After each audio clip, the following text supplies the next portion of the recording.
I want you to picture a microscope. Got it? Now, what does it look like? I'm betting there's an eyepiece, some sort of platform to hold a slide, a light on the bottom, and maybe some adjustable lenses. Something that looks like this. And that is definitely a microscope. Specifically, it's called a light microscope because it uses light in its primary function. But now I want you to picture specifically an electron microscope. What does it look like? Is it any different from the first microscope you pictured? Because this is an electron microscope, and so is this. See, there isn't a single type of electron microscope, and depending on what type of information you want and what you're trying to see, you'd want to use a specific one. So let's get into it.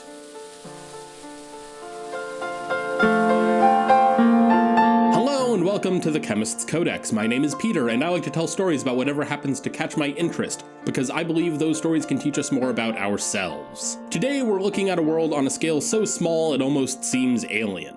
All around us, and even inside us, there's a hidden universe. A world of atoms, viruses, and nanoscale mechanisms. And this world is visible to us, just not through light, but rather through one of the most powerful scientific tools, the electron microscope. From Robert Hooke's first glimpse of a cell in a sample of cork, microscopes have opened up entire new fields of scientific inquiry. But the typical light microscopes you might be accustomed to have a limit on how much they can magnify our world, because they all hit the same wall. No matter how perfectly designed your microscope is, you just can't see something smaller than the wavelength of light you're using to see it. The tool that defined biology for hundreds of years works on a simple idea. Shine light through or onto a specimen, and a series of lenses magnifies the image. Seems simple enough? For seeing things like plant cells or bacteria, this works exceptionally well. We can get magnifications over 1,000 times, which is admittedly pretty impressive. But when we try to push beyond that, trying to see the things that make up these cells and bacteria, it all falls apart.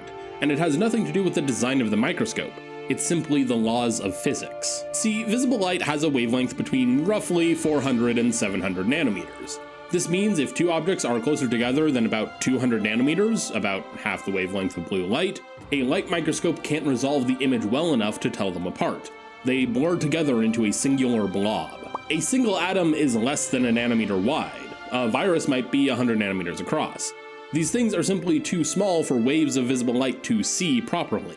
The light is just too darn big. This was a major roadblock for researchers in the late 19th and early 20th centuries. By this point, they knew there was a whole other level of reality they couldn't physically see. They could see what viruses did, but they couldn't see the viruses themselves. They could see the effects of water molecules bumping into a grain of pollen, but they couldn't see the molecules. They were standing on a cliff at the edge of a vast ocean, but they didn't have a boat to explore it. The actual breakthrough came from the world of quantum mechanics. In the 1920s, the French physicist Louis de Broglie came up with a wild idea. He suggested that all matter, including subatomic particles like electrons, can also behave like a wave. The crazy thing is, de Broglie was right. He correlated an object's momentum to the wavelength of the object. Everything that moves, not just subatomic particles, has a certain degree of wave-like properties.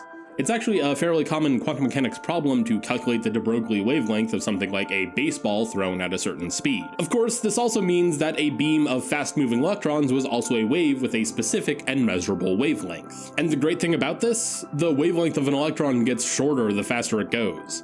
By blasting electrons with high voltages, you can create a beam with a wavelength thousands of times shorter than visible light. And now the world beyond what the light microscope can see seems clear. If visible light waves are too big, why not use the tiny waves created by electrons moving at high speeds instead? This idea, a direct result of de Broglie's hypothesis, was the key for a whole new kind of microscope. Knowing that electrons exhibit this wave-particle duality, we could build a microscope that uses electrons instead of light. The idea was revolutionary, but actually building one was an engineering challenge. The biggest problem was figuring out how to focus a beam of electrons. With visible light, you can use a simple glass lens, but electrons are still particles. They won't bend for glass, they'll just slam into them. The answer came from another discovery. A magnetic field can bend the path of a moving electron.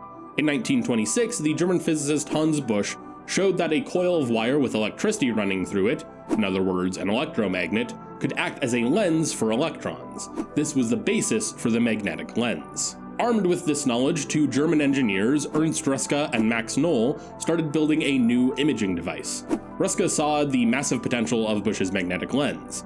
He figured if one magnetic lens could focus electrons, a series of them could create a magnified image, just like traditional glass lenses in a light microscope. In 1931, they built their first prototype. It worked using two magnetic lenses, but it was only able to get a magnification that was substantially less than that of the best light microscope at the time. 2 years later, in 1933, Ruska built a new version that blew past the resolution of any light microscope. For this pioneering work in designing the first electron microscopes, Ernst Ruska was awarded the Nobel Prize in Physics over 50 years later in 1986. So how do these things actually work? Let's go ahead and break down the core parts. First, you need electrons. That's the job of the electron gun.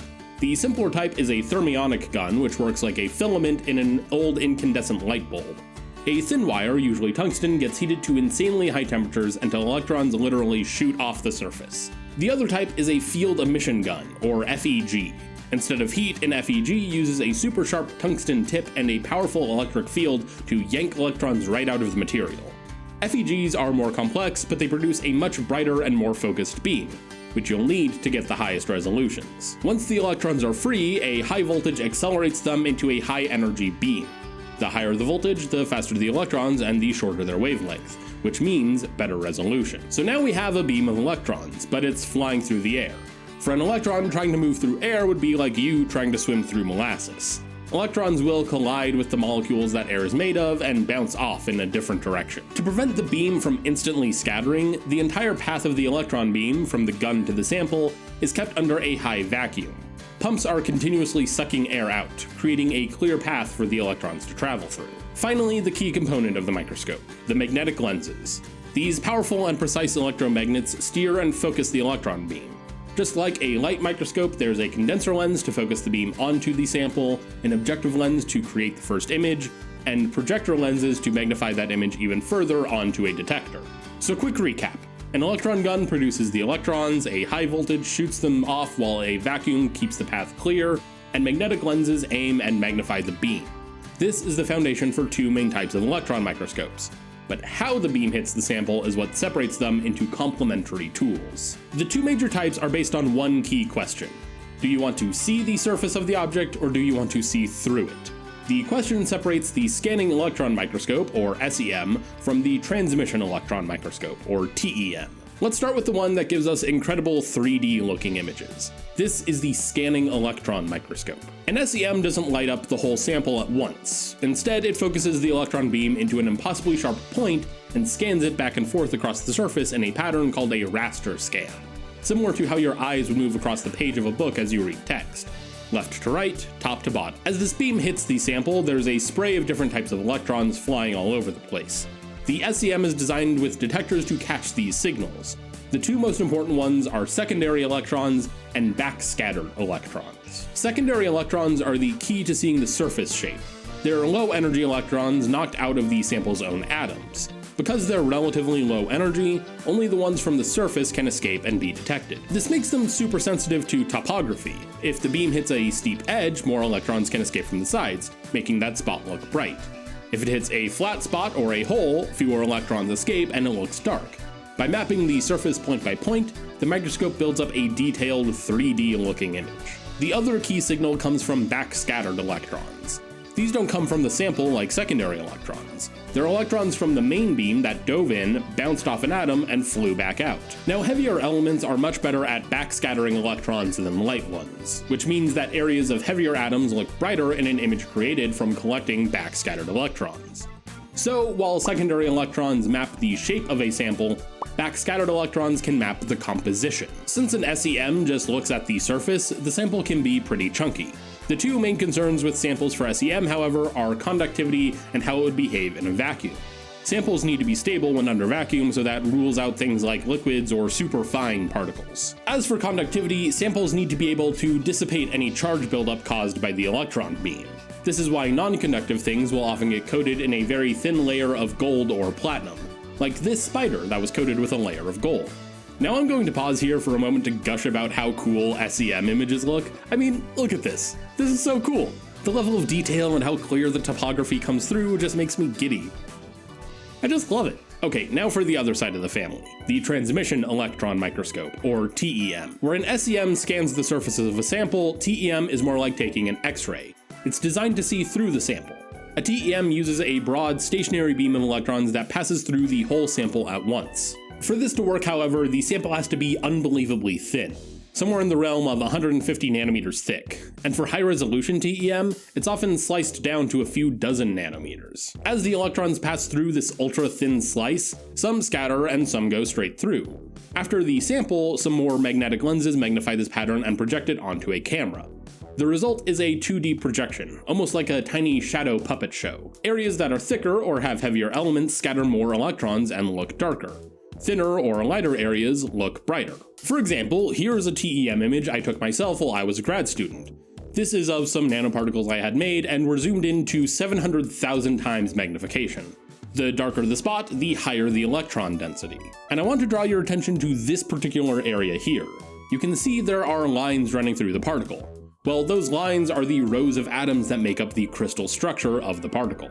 And I don't know about you, but I think that is really cool and fascinating to see. Now, because the electrons pass right through the sample and have such short wavelengths, TEMs can achieve much higher magnification and resolution than SEMs. A high-end SEM might top out around 1,000,000 times magnification. A modern top-of-the-line TEM can magnify things to over 50 million times. And with some fine-tuning of the magnetic lenses, a state-of-the-art TEM can achieve a resolution of less than 50 picometers, smaller than a single hydrogen atom. So we have two powerful tools, each with its own unique approach to viewing the incredibly small. Let's put them side by side to make their differences more clear. First, the big picture. Most importantly, an SEM looks at the surface of a sample while a TEM looks through the sample. Second, the final image. This leads to the most obvious difference in their imaging. SEM gives you images that look like detailed 3D sculptures. TEM gives you a flat 2D projection almost like a hyper-detailed X-ray. Third, the prep work. This is a huge practical difference. For SEM, you can use just about anything you want. It just needs to be conductive and hold up well in a vacuum. For TEM, sample prep is more precise and delicate. You need to have a thin film that electrons can pass through. Fourth, the beam itself. An SEM uses a focused beam that scans across the surface. A TEM uses a static beam that floods the whole area at once. Fifth, power and detail. Here the TEM is the undisputed champ. While SEMs are incredibly powerful, TEMs are in a whole other league, with magnification soaring to 50 million times and the ability to see individual atoms. Sixth, the secrets they tell. An SEM tells you about surface shape and surface composition. A TEM gives you a treasure trove of info about internal structure, how atoms are arranged or where defects might be hiding in a material. Neither one is better than the other. They're partners. Researchers will often use both. They might use an SEM to get a big picture view and find an interesting spot, then cut out that spot to see it in greater detail with a TEM. Together, they give you a complete story, from the surface all the way down to the atoms. We started with a problem. Visible light was too big to see things that were incredibly small. The solution was remarkably clever. Use electrons as a new kind of light. We've looked at two major players. The SEM, a supersensitive fingertip tracing the stunning 3D contours of the surface, and the TEM pierces through matter to show us the beautiful order of atoms. One shows us the face of the world, and the other shows us its heart. The images they've given us have reshaped our understanding of pretty much everything. They took the atom and put it right in front of our eyes. Every single day in labs all over the world, these humming machines are helping cure diseases, create new technologies, and answer our deepest questions about how the world works. They keep showing us a universe that is far more intricate and beautiful than we could have ever imagined. The world of the small is vast, and there is still so much to explore. Thanks for watching. You might have picked up on this from the video, but I did a lot of TEM as a grad student. I was making nanoparticles constantly, and TEM was one of the main tools available to confirm that I did, in fact, make particles. But what do you all think? Do any of you have experience with SEM or TEM? Let me know down in the comments. And if you want more videos about the incredible techniques scientists are using, make sure to subscribe so you don't miss my next video.